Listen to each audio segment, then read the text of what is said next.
Good morning every students. सभी students का आपके अपने YouTube channel English with Ankit Tiwari में स्वागत करता हूं। जो मेरा पिछला लेक्चर था वो थोड़ा एम्फेटिक प्रोनाउन चल रहा था, तो उसमें क्या हो गया था, थोड़ा वीडियो में थोड़ा टेक्निकल इशू आ गया, तो उसमें थोड़ा इनकम्प्लीट रह गया तुम्हारा एम्फेटिक प्रोनाउन। तो आज मैं जो बात करूंगा, जो मेरी पिछली क्लास में थोड़ा एम्फेटिक प्रोनाउन था वो इनकम्प्लीट रह गया था, तो उसको मैं आज की क्लास में पूरा कराता हूँ, एम्फेटिक प्रोनाउन को और रेसिप्रोकल प्रोनाउन को। तो जो मेरा यहाँ पे जो कंसेप्ट चल रहा था वो कंसेप्ट चल रहा था यहाँ पे,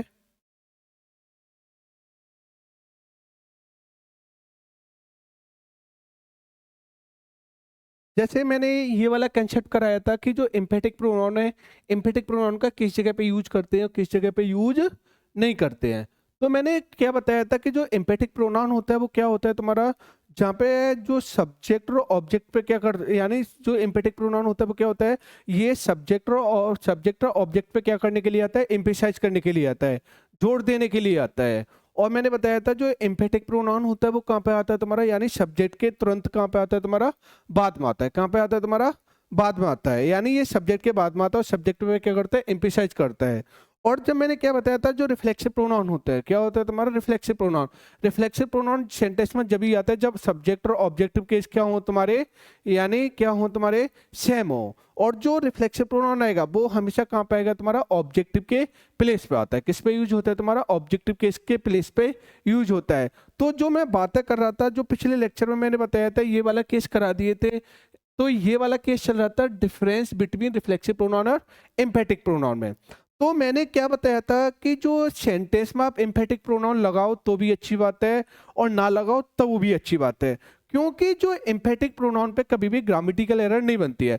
अगर हम कभी भी सेंटेंस में अगर एम्फेटिक प्रोनाउन लगाएं तब भी कोई सेंटेंस में प्रॉब्लम क्रिएट नहीं होती है, और ना लगाएं तब भी कोई भी प्रॉब्लम क्रिएट नहीं होती है, क्योंकि बस एम्फेटिक प्रोनाउन क्या करता है, किसी चीज पे क्या करता है, सब्जेक्ट ऑब्जेक्ट पे क्या कर देता है, बस एम्फेसाइज कर देता है। जैसे मैंने बोला आई सो हर, मैंने उसे देखा। क्या बोला मैंने, आई सो हर, मैंने उसे देखा। तो अगर मैं यहाँ पे बात करूँ, यहाँ पे आई सो हर, तो मेरे नॉर्मल केस है, यहाँ पे कोई एम्फेसाइज नहीं कर रहे सब्जेक्टिव केस पे। लेकिन मैंने बोला आई माई सेल्फ सो हर, मैंने स्वयं उसे देखा। तो यहाँ पे आई माई सेल्फ सो हर, तो यहाँ पे आई के साथ माई सेल्फ लगा दिया। तो यहाँ पे आई क्या कर रहा है, यानी एम्फेसाइज कर रहा है। क्या कर रहा है तुम्हारा, यानी जोड़ दे रहा है। क्या दे रहे हैं तुम्हारा, आई पे क्या कर रहा है, माई सेल्फ जोड़ दे रहा है। ऐसे ही मैंने बोला आई कंट्रोल्ड रवि, मैंने कंट्रोल्ड किया रवि को, तो नॉर्मल सी बात है। लेकिन मैंने बोला आई माई सेल्फ कंट्रोल्ड रवि, मैंने स्वयं कंट्रोल्ड किया किसको, रवि को। तो यहाँ पे क्या कर दिया, यानी माई सेल्फ ने आई पे एम्फेसाइज कर दिया।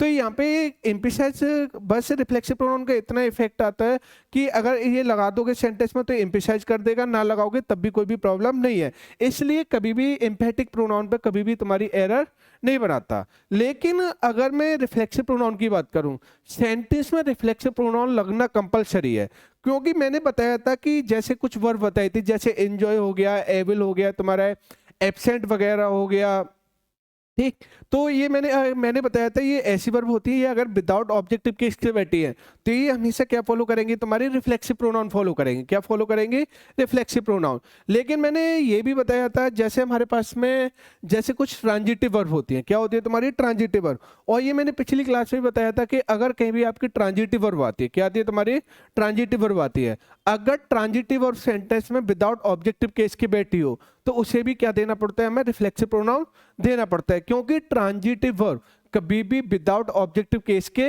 नहीं रह सकती।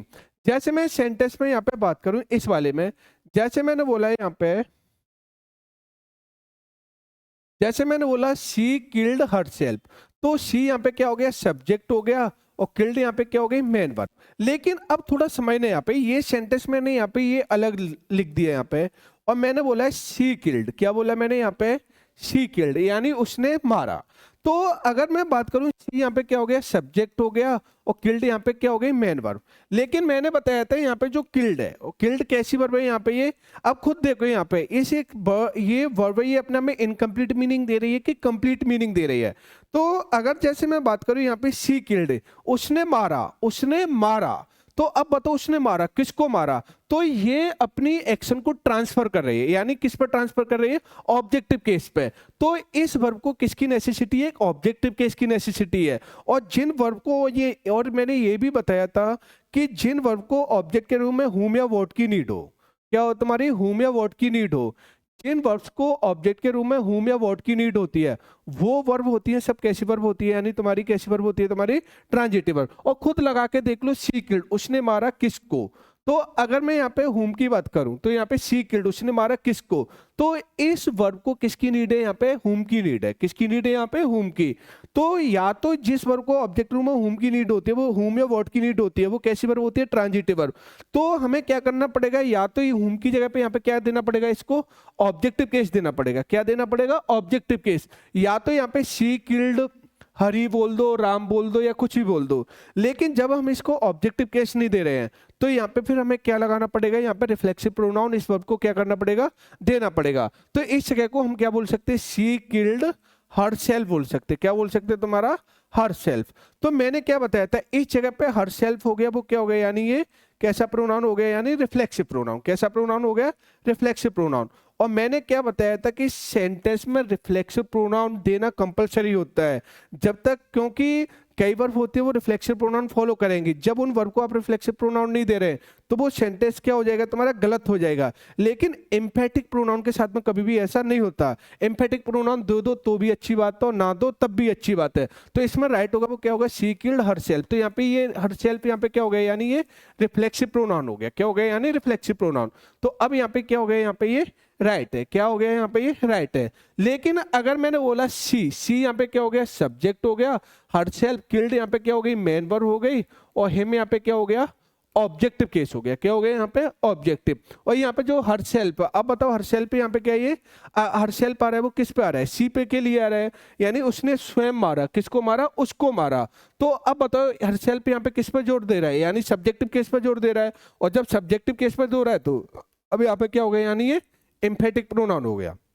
और मैंने ये भी बताया था एम्फेटिक प्रोनाउन जस्ट सब्जेक्ट के बाद में आता है, और जो रिफ्लेक्सिव प्रोनाउन होता है वो कहाँ पे आता है? ऑब्जेक्ट के प्लेस पे, यानी मेन वर्ब के बाद में आता है। तो इस जगह पर आप हरसेल्फ लगा दो तो भी कोई बात है और ना लगाओ तब भी कोई बात है। शी किल्ड हिम, यानी उसने उसको मारा, तो राइट है, यहाँ भी राइट है। शी यानी शी किल्ड हिम, यानी उसने उसको मारा, यहाँ भी राइट है। लेकिन शी हरसेल्फ किल्ड हिम, उसने स्वयं मारा भाई साहब, उसने स्वयं मारा। तो यहाँ पे क्या कर रहा है? एम्फेसाइज दे रहा है।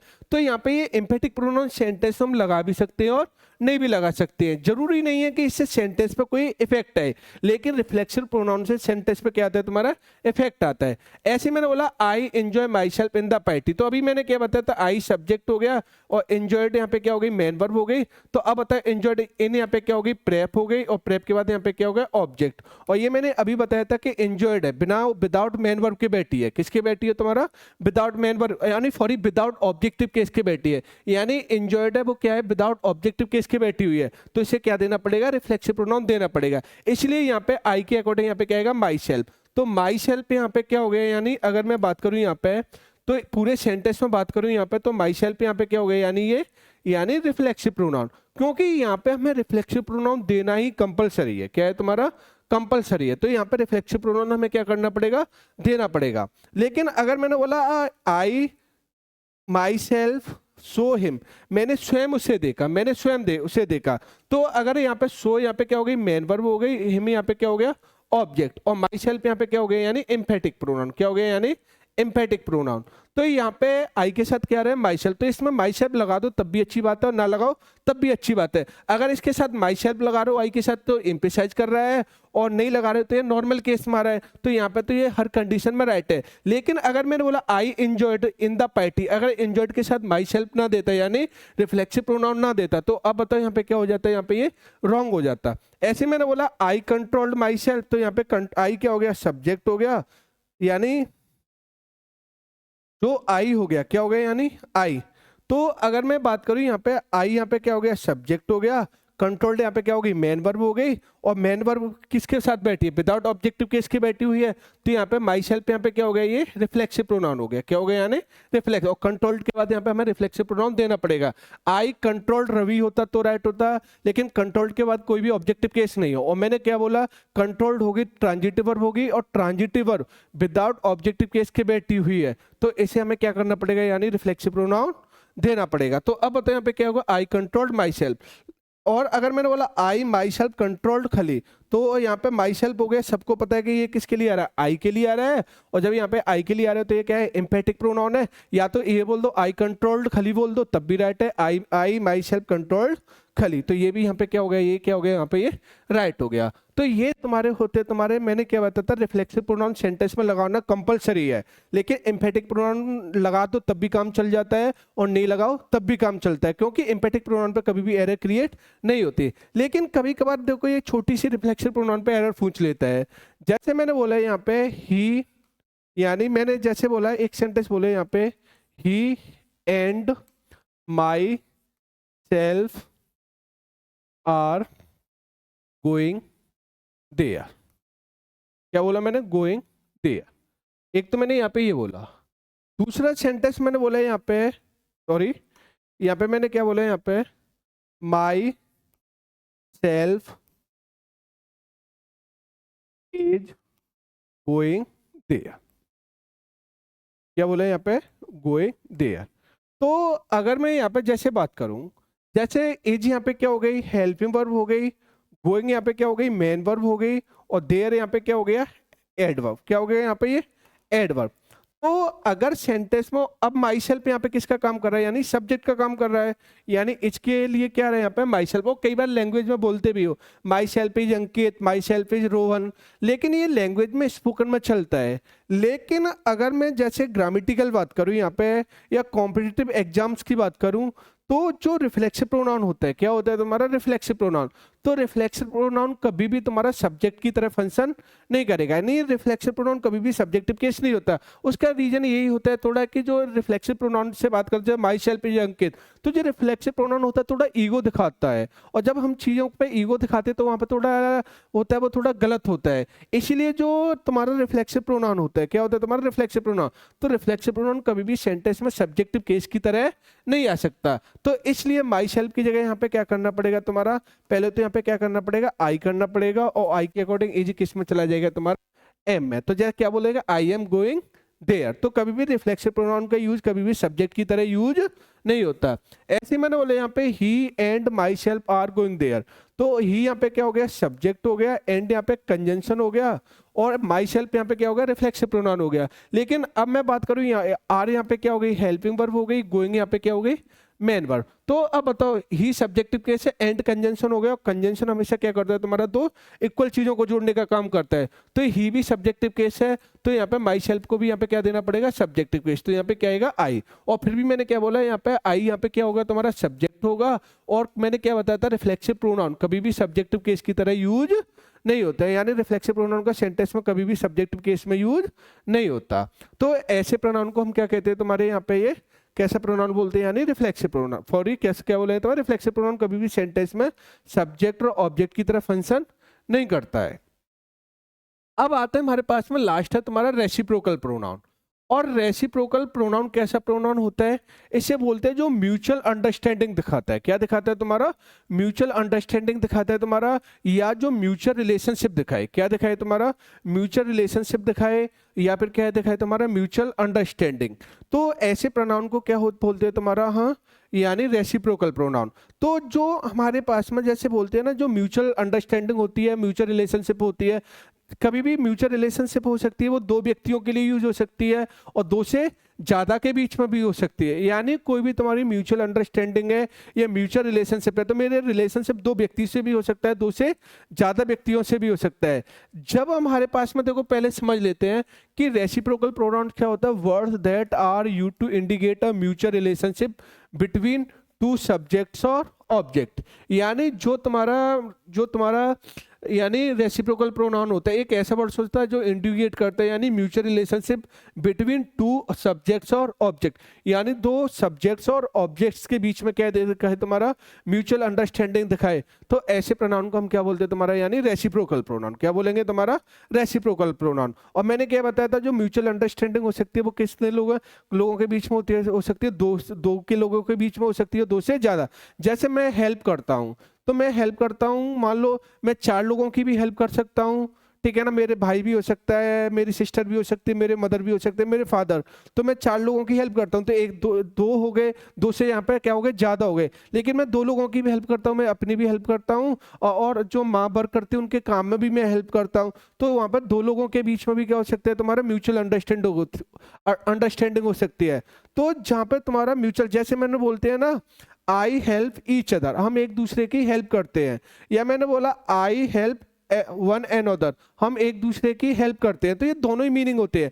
जब हमारे पास में 2 लोगों के बीच बात होती है यानी 2 लोगों के बीच में म्यूचुअल अंडरस्टैंडिंग या म्यूचुअल रिलेशनशिप होती है, तो वहां पे जो यूज होता है वो किसके यूज होता है यानी ईच अदर का। किसके यूज होगा तुम्हारा ईच अदर का। लेकिन यानी it is used in speaking of 2 persons और थिंग्स। लेकिन जब 2 से ज्यादा लोगों के बीच में म्यूचुअल अंडरस्टैंडिंग हो या फिर क्या हो तुम्हारा म्यूचुअल रिलेशनशिप हो, तो उस जगह पर जो यूज करते हैं वो किसके यूज करते हैं वन एंड अदर का। यानी वन एंड अदर का यूज होता है 2 से ज्यादा के लिए यूज होता है, और 2 के लिए यूज करते हैं वो किसके यूज करते हैं ईच अदर का। तो it is used in speaking of 2 more than 2, यानी 2 से ज्यादा के लिए वन एंड अदर आता है, और 2 के लिए किसका यूज होता है तुम्हारा यानी किसका यूज होता है ईच अदर का। जैसे मैंने बोला the 2 boys love each other, तो अब बताओ यहाँ पे कितने बॉयज हैं, यानी 2 बॉयज की बात कर रहे हैं, यानी the 2 boys love each other, यानी जो 2 लड़के होते हैं वो आपस में क्या करते हैं प्यार करते हैं, लगाव करते हैं। तो अब बताओ यहाँ पे कितने हो गए 2, और 2 के लिए यहाँ पे क्या आएगा ईच अदर, क्या आ जाएगा यानी ईच अदर। तो यहाँ पे जो अंडरस्टैंडिंग है म्यूचुअल रिलेशनशिप है वो कितने के बीच में यानी 2 के बीच में। लेकिन मैंने बोला the 4 girls love one and other, जो 4 गर्ल्स हैं वो भी क्या करती है आपस में लगाव करती है। तो अब बताओ 4 के लिए क्या आएगा यानी वन एंड अदर, क्या आएगा तुम्हारा वन एंड अदर। और जहां पे मैंने क्या बोला 2 से ज्यादा म्यूचुअल अंडरस्टैंडिंग हो रही है या म्यूचुअल रिलेशनशिप हो रही है, तो वहां पे किसके यूज होगा वो यानी वन एंड अदर का। अगर मैं ऐसी बात करूं यहाँ पे be all love each other या वन एंड अदर, अब हमें देखना पड़ेगा बी ऑल। इसमें क्या था कि अभी जो मैं पिछला वाला वक्त था तो इसमें पता चल गया था कि 2 है, नंबर दिए थे यहाँ पे, ऐसे हमारे पास में इसमें कितने दिए थे 4 थे, तो 4 थे वहां पे वन एंड अदर लगा दिया था, 2 थे तो वहां पे क्या लगा दिया ईच अदर, क्या लगा दिया था ईच अदर। लेकिन अगर मैं बात करूं बी ऑल, अब हम सभी हैं बी ऑल, तो यहाँ पे जैसे यहाँ पे ये वर्ड्स आ रहा है तुम्हारा ऑल आ रहा है, और जो हमारे पास में ऑल का यूज होता है किसके यूज होता है तुम्हारा यानी ऑल का यूज होता है, किसके यूज होता है तुम्हारा ऑल का। तो जो ऑल का यूज होता है हमेशा होता है तुम्हारा मोर देन 2, यानी 2 से ज्यादा के लिए, यानी जो तुम्हारा क्या होता है यानी ऑल के यूज होता है, तो ऑल का यूज होता है ये हमेशा होता है मोर देन 2, तो ये 2 से ज्यादा के लिए, यानी जो ऑल आता है वो 3 या 3 से ज्यादा के लिए आता है, 2 के लिए कभी भी ऑल का यूज नहीं करते। जैसे हमारे पास में बोथ होता है, बोथ का यूज होता है वो कितने के लिए होता है तुम्हारा 2 के लिए। तो अगर मैं बात करूं तो ऑल में यहाँ पे क्या हो गए 2 तो नहीं होंगे, 3 या 3 से ज्यादा हो गए, और जब यह 3 या 3 से ज्यादा रिलेशनशिप हो गई म्यूचुअल रिलेशनशिप हो गई, तो वहां पर राइट होगा वो क्या होगा यानी वन एंड अदर राइट होगा, ना कि तुम्हारा ईच अदर होगा। तो इस जगह पर जो राइट होगा वो क्या होगा तुम्हारा वन एंड अदर, क्या हो जाएगा तुम्हारा वन एंड अदर। ऐसे मैंने बोला we both love each other या वन एंड अदर, तो अब बताओ बी तो आ रहा है लेकिन बी के साथ बोथ आ रहा है, और बोथ का यूज होता है वो कितने के लिए होता है 2 के लिए, और जब 2 के लिए म्यूचुअल अंडरस्टैंडिंग है तो अब बताओ यहाँ पर राइट होगा वो क्या आएगा यानी ईच अदर आएगा, ना कि तुम्हारा वन एंड अदर। तो इस जगह पर जो राइट होगा वो ईच अदर होगा, ना कि तुम्हारा वन एंड अदर। अब मैंने बोला the boys love each other या वन एंड अदर, ये बड़ा कंफ्यूजन होता है तुम्हारा कि अब यहाँ पे ईच अदर लगाएं कि यहाँ पे वन एंड अदर लगाएं। तो अगर देखो यहाँ पे अगर मैं बॉयज की बात करूं, किसकी बात करूं बॉयज की, तो जैसे मैं इंग्लिश में बात करूं तो इंग्लिश में हमारे पास में 2 नंबर होते हैं, एक तो सिंगुलर नंबर होता है, एक हमारे पास में कैसा नंबर होता है प्लूरल नंबर। कैसा नंबर होता है प्लूरल नंबर। अगर हमें पता है एक व्यक्ति तो वो किस में आएगा सिंगुलर नंबर में होगा, अगर 1 से ज्यादा हो गए 2 हो गए तो 2 भी किस में आएगा तुम्हारा प्लूरल नंबर में आएगा, 3 हो गए 3 भी किस में आएगा तुम्हारा प्लूरल नंबर में आएगा, 4 हो गए किस में आएगा, प्लूरल नंबर में आएगा, 5 हो गए, 6 हो गए, 7, क्योंकि एक से ज्यादा होते हैं वो सब किस में आते हैं तुम्हारे, यानी प्लूरल नंबर में। क्या है तुम्हारा, प्लूरल नंबर में। लेकिन जब हमारे पास में एक व्यक्ति है तो किस में आएगा तुम्हारा, सिंगुलर में। लेकिन अगर मैं बॉयज की बात करूं तो बॉयज यहाँ पे कैसा हो गया तुम्हारे, यहाँ पे प्लूरल नाउन हो गया, क्योंकि बॉय में एस लग गया और नाउन में ऐसे एस लगाने से नाउन कैसा हो जाता है, प्लूरल। तो यहाँ पे जो बॉयज हो गया, बॉयज हमेशा प्लूरल नंबर हो गया। कैसा नंबर हो गया यहाँ पे, ये प्लूरल नंबर। अगर मैं लव की बात करूं तो लव यहाँ पे क्या हो गई, मेन वर्ब। अब यहाँ पे दिक्कत ये है कि ईच अदर आता है वो 2 के लिए आता है, और जो वन एंड अदर आता है 3 आता है, 3 से ज्यादा के लिए आता है। तो अब यहाँ पे ईच अदर लगाऊं कि वन एंड अदर।